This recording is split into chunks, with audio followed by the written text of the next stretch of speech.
Tumekutana hapa leo kuzungumzia maandalizi ya siku ya uhuru wa vyombo vya habari ambayo unatarajiwa kufanyika mkoani Arusha kuanzia tarehe 28 mpaka tarehe 1 Mei.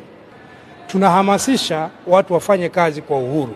Uhuru sio tu dhidi ya muhimili wa serikali, uhuru dhidi ya wamiliki, uhuru dhidi ya rushwa, uhuru dhidi ya elimu, uhuru dhidi ya vigezo vya uweredi wenu wenyewe ninyi wa habari.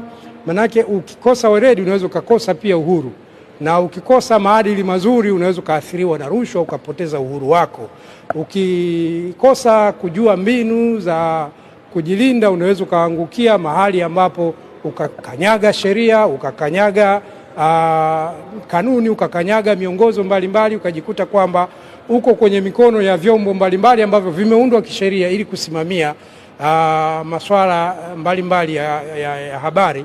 Na haimaanishi kuangukia kwenye mikono ya vyombo vya kisheria basi umepoteza uhuru. Hapana, utapata fursa ya kuelimishwa kwamba hapa umekanyaga hili, umebananga lile, utarekebishwa. Na ndio maana tunaandaa siku hii kila mwaka ili kuwakumbusha wanahabari kwamba zipo sheria, vipo vyombo vya kiserikali, lakini sheria hizi zingine zinaundwa kwa ushirikishi wa kwenu wenyewe.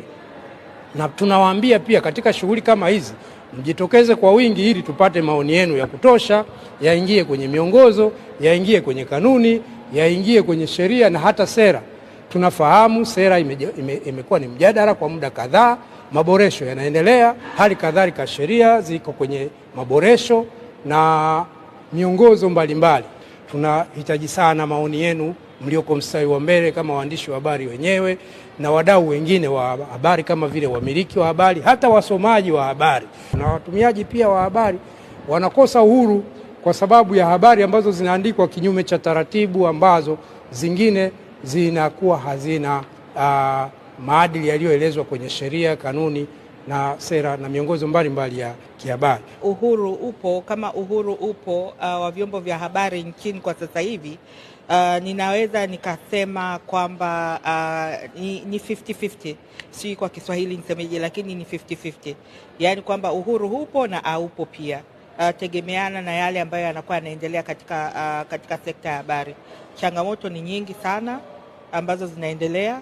Kumekuwa na kumekuwa na kilio kikubwa sana cha masuala ya vyombo vya habari na ishu ya kipato cha kuweza kuendeshea vyombo vya habari.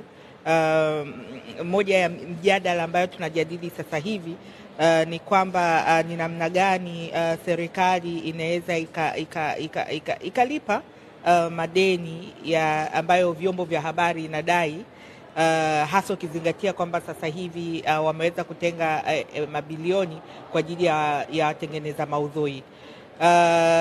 Ni mjadala ambao kwa kweli ni mpana, unatakiwa kujadili kwa upana. Tumeweza katika kuandaa mijadala na kuelekea katika kutimiza uhuru wa vyombo vya habari nchini.